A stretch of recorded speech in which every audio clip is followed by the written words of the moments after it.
ಎಲ್ರಿಗೂ ನಮಸ್ಕಾರ. ಇವತ್ತಿನ ವಿಡಿಯೋದಲ್ಲಿ ತುಂಬ ಸರಳವಾಗಿ ಹಾಗೂ ಅಷ್ಟೇ ರುಚಿಯಾಗಿ ಕ್ಯಾಪ್ಸಿಕಮ್ ರೈಸ್ ಬಾತ್ ಮಾಡೋದನ್ನು ತೋರಿಸ್ಕೊಡ್ತಾ ಇದ್ದೇನೆ. ಬೆಳಗ್ಗಿನ ಬ್ರೇಕ್ಫಾಸ್ಟ್ಗೂ ಮಾಡ್ಕೋಬೋದು, ಇಲ್ಲ ಮಧ್ಯಾಹ್ನ ಊಟಕ್ಕೂ ಸಹ ಮಾಡ್ಕೋಬೋದು. ಇದ್ರ ಜೊತೆಗೆ ಸೌತೆಕಾಯಿ ಮೊಸರು ಬಜ್ಜಿ ಮಾಡೋದನ್ನು ತೋರಿಸ್ಕೊಡ್ತಾ ಇದ್ದೇನೆ. ಯಾವುದೇ ರೈಸ್ ಬಾತಿಗಾಗಲಿ ಪಲಾವ್ಗಾಗಲಿ ಈ ರೀತಿ ಮೊಸರು ಬಜ್ಜಿ ತುಂಬ ಚೆನ್ನಾಗಿರ್ತದೆ. ಬನ್ನಿ ಹಾಗಾದರೆ ಯಾವ ರೀತಿ ಮಾಡೋದು ಕ್ಯಾಪ್ಸಿಕಮ್ ರೈಸ್ ಬಾತ್ ಅಂತ ನೋಡೋಣ. ಗ್ಯಾಸ್ ಮೇಲೆ ಒಂದು ಸಣ್ಣ ಕಡಾಯಿ ಇಟ್ಕೊಂಡಿದ್ದೀನಿ. ಒಂದೇ ಒಂದು ಸ್ಪೂನ್ ಆಗುವಷ್ಟು ಎಣ್ಣೆನ ಸೇರಿಸ್ಕೊಳ್ಳಿ. ಎಣ್ಣೆ ಸ್ವಲ್ಪ ಬಿಸಿ ಆದಮೇಲೆ 1 ಸ್ಪೂನ್ ಆಗುವಷ್ಟು ಉದ್ದಿನಬೇಳೆ ಹಾಗೂ 1 ಸ್ಪೂನ್ ಆಗುವಷ್ಟು ಕಡಲೆಬೇಳೆಯನ್ನು ಸೇರಿಸ್ಕೊಂಡು ಸಣ್ಣ ಉರಿಯಲ್ಲಿ ಫ್ರೈ ಮಾಡ್ಕೋಬೇಕು. ಈ ಬೇಳೆಗಳೆಲ್ಲ ಸೀದು ಹೋಗಬಾರ್ದು. ಇವಾಗ ನಾನಿಲ್ಲಿ ಇದಕ್ಕೆ ಒಂದು 5 ಬ್ಯಾಡಗಿ ಮೆಣಸಿನ್ಕಾಯನ್ನು ಸೇರಿಸ್ಕೊಳ್ತಾ ಇದ್ದೇನೆ. ಈ ಮೆಣಸನ್ನು ನೀವು ಖಾರಕ್ಕೆ ಅನುಗುಣವಾಗಿ ನಿಮ್ಗೆ ಎಷ್ಟು ಬೇಕೋ ಅಷ್ಟನ್ನು ಹೆಚ್ಚು ಕಡಿಮೆ ಮಾಡ್ಕೋಬೋದು. ಇವಾಗ ಮೆಣಸೆಲ್ಲ ಸ್ವಲ್ಪ ಗರ್ಗರಿ ಆಗೋ ಟೈಮಲ್ಲಿ ಇದಕ್ಕೆ ನಾನು 2 ಸ್ಪೂನ್ ಆಗುವಷ್ಟು ಧನಿಯಾನ ಸೇರಿಸ್ಕೊಳ್ತಾ ಇದ್ದೇನೆ. ಈ ಧನಿಯಾನ ಸೇರಿಸ್ಕೊಂಡಾದ್ಮೇಲೆ ಇದಕ್ಕೆ 1 ಸ್ಪೂನ್ ಆಗುವಷ್ಟು ಬಿಳಿ ಎಳ್ಳು, 1/4 ಸ್ಪೂನ್ ಆಗುವಷ್ಟು ಮೆಂತ್ಯ, ಸಣ್ಣ ಚಕ್ಕೆ, 1 ಏಲಕ್ಕಿ, ಅದೇ ರೀತಿ 3 ಲವಂಗ, ಚಕ್ರದ ಮೊಗ್ಗನ್ನು ಕಟ್ ಮಾಡಿಬಿಟ್ಟು ಸೇರಿಸ್ಕೊಳ್ತಾ ಇದ್ದೀನಿ. ಸ್ವಲ್ಪ ಮೆಣಸಿನ ಕಾಳನ್ನು ಇದರ ಜೊತೆಗೆ ಸೇರಿಸ್ಕೊಂಡ್ಬಿಟ್ಟು ಹುರ್ಕೊಳ್ತಾ ಇದ್ದೇನೆ. ಇದನ್ನು ಚೆನ್ನಾಗಿ ಸೀದು ಹೋಗದೇ ಇರೋ ರೀತಿಯಲ್ಲಿ ಹುರ್ಕೋಬೇಕು. ಇದರಲ್ಲಿ ಒಳ್ಳೆ ಘಮ ಬರೋ ತನಕ ಇದನ್ನು ಫ್ರೈ ಮಾಡ್ಕೊಳ್ಳಿ. ಈ ರೀತಿ ಫ್ರೈ ಮಾಡ್ಕೊಂಡಾದಮೇಲೆ ನಾನಿಲ್ಲಿ ಇದಕ್ಕೆ ಒಂದು ಸ್ವಲ್ಪ ತೆಂಗಿನಕಾಯಿ ತುರಿಯನ್ನು ಸೇರಿಸ್ಕೊಳ್ತಾ ಇದ್ದೇನೆ. ಈ ತೆಂಗಿನಕಾಯಿ ತುರಿ ಸೇರಿಸ್ಕೊಂಡಾದ್ಮೇಲೆ ತುಂಬ ಹೊತ್ತೇನು ಹುರ್ಕೋಬೇಕಾಗಿಲ್ಲ. ಈ ಕಡಾಯಿ ಬಿಸಿಲೇ ಇದು ಗರ್ಗರಿಯಾಗಿ ಹೋಗ್ತದೆ. ಗ್ಯಾಸ್ ಆಫ್ ಮಾಡಿಬಿಟ್ಟು ಇದನ್ನು ತಣಿಯೋದಕ್ಕೆ ಬಿಡ್ತಾ ಇದ್ದೇನೆ. ಈ ಮಸಾಲೆ ಎಲ್ಲ ತಣಿದ ಮೇಲೆ ಅದನ್ನು ಮಿಕ್ಸಿ ಮಾಡ್ಕೋಬೇಕು, ಚೆನ್ನಾಗಿ ಪೌಡ್ರ್ ಮಾಡ್ಕೋಬೇಕು. ಇನ್ನು ಗ್ಯಾಸ್ ಮೇಲೆ ಇನ್ನೊಂದು ಕಡಾಯಿ ಇಟ್ಕೊಂಡ್ಬಿಟ್ಟು ಅದಕ್ಕೆ ಒಂದು 2 ರಿಂದ 3 ಸ್ಪೂನ್ ಆಗುವಷ್ಟು ಎಣ್ಣೆಯನ್ನು ಸೇರಿಸ್ಕೊಳ್ತಾ ಇದ್ದೇನೆ.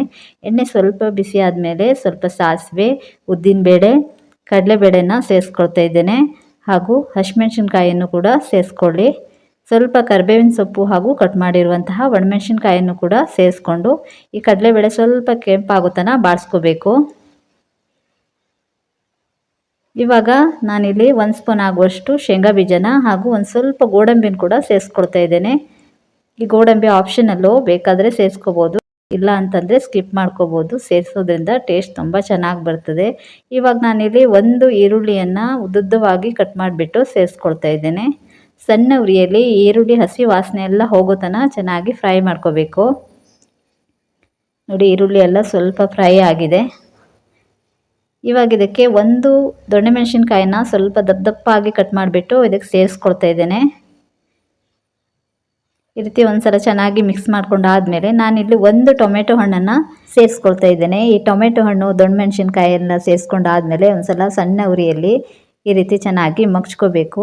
ಇದನ್ನು ಚೆನ್ನಾಗಿ ಈ ರೀತಿ ಮಗ್ಚ್ಕೊಂಡು ಆದಮೇಲೆ ಇದನ್ನು ಟೊಮೆಟೊ, ದೊಡ್ಡ ಮೆಣಸಿನ್ಕಾಯಿ ಎಲ್ಲ ಸ್ವಲ್ಪ ಸಾಫ್ಟಾಗಿ ಬೇಯೋತನ ಮುಚ್ಚಿಟ್ಟು ಬೇಯಿಸಬೇಕು. ನೋಡಿ, ಇವಾಗ ಒಂದು 2 ನಿಮಿಷ ಆದಮೇಲೆ ದೊಡ್ಡ ಮೆಣಸಿನ್ಕಾಯಿ, ಟೊಮೆಟೊ, ಈರುಳ್ಳಿ ಎಲ್ಲ ಚೆನ್ನಾಗಿ ಸಾಫ್ಟಾಗಿ ಬೆಂದಿದೆ. ಇವಾಗ ನಾನು ಮೊದಲೇ ಬೇಯಿಸಿಟ್ಕೊಂಡಿರುವಂಥ ಹಸಿರು ಬಟಾಣಿಯನ್ನು ಸೇರಿಸ್ಕೊಳ್ತಾ ಇದ್ದೇನೆ ಹಾಗೂ ಒಂದು ಲಿಂಬೆಹಣ್ಣಿನ ಗಾತ್ರದ ಹುಣಸೆ ಹಣ್ಣನ್ನು ಕಿವುಚ್ಬಿಟ್ಟು ರಸ ತೆಗೆದು ಸೇರಿಸ್ಕೊಳ್ತಾ ಇದ್ದೇನೆ. ಸ್ವಲ್ಪ ಅರಿಶಿನ ಪುಡಿ ಹಾಗೂ ರುಚಿಗೆ ತಕ್ಕಷ್ಟು ಉಪ್ಪನ್ನು ಕೂಡ ಸೇರಿಸ್ಕೊಂಡು ಚೆನ್ನಾಗಿ ಎಲ್ಲವನ್ನು ಒಂದ್ಸಲ ಮಿಕ್ಸ್ ಮಾಡ್ಕೋಬೇಕು.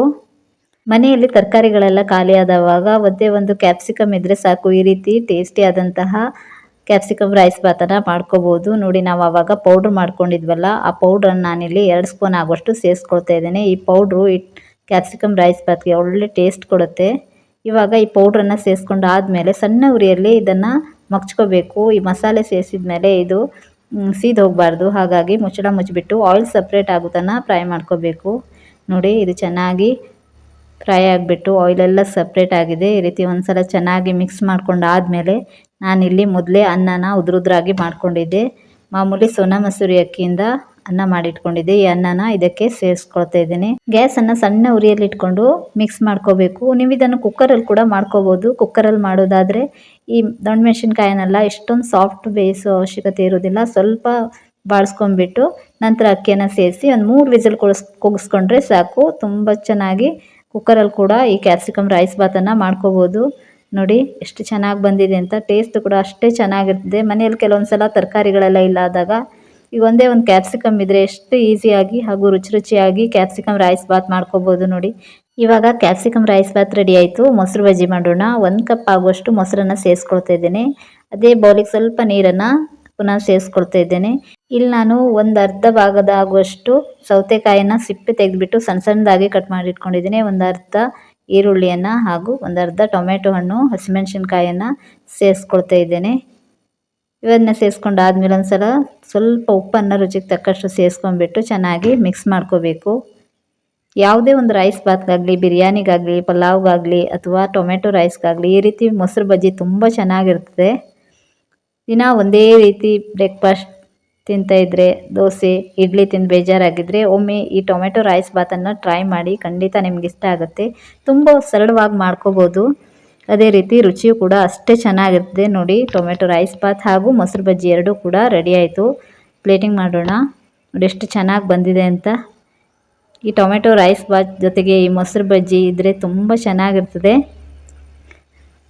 ಇವತ್ತು ನಾನು ಮಾಡಿ ತೋರಿಸಿರುವಂತಹ ಈ ಕ್ಯಾಪ್ಸಿಕಮ್ ರೈಸ್ ಬಾತ್ ರೆಸಿಪಿ ನಿಮಗೆಲ್ಲ ಇಷ್ಟ ಆಯಿತು ಅಂತ ಭಾವಿಸ್ತೇನೆ. ಇಷ್ಟ ಆದರೆ ವಿಡಿಯೋಗೊಂದು ಲೈಕ್ ಮಾಡಿ, ಹಾಗೂ ಮೊದಲನೇ ಸಲ ನೀವೇನಾದರೂ ನಮ್ಮ ಚಾನಲ್ಗೆ ವಿಸಿಟ್ ಮಾಡಿದರೆ ಚಾನಲನ್ನು ಸಬ್ಸ್ಕ್ರೈಬ್ ಮಾಡೋದನ್ನು ಮರಿಬೇಡಿ. ಅದೇ ರೀತಿ ಪಕ್ಕದಲ್ಲಿರುವಂತಹ ಬೆಲ್ ಬಟನನ್ನು ಪ್ರೆಸ್ ಮಾಡಿದ್ರಿಂದ ನಾವು ಅಪ್ಲೋಡ್ ಮಾಡ್ತಕ್ಕಂಥ ಎಲ್ಲ ರೆಸಿಪಿಗಳ ನೋಟಿಫಿಕೇಷನ್ ನಿಮಗೆ ಬಂದು ತಲುಪುತ್ತೆ. Thank you for watching.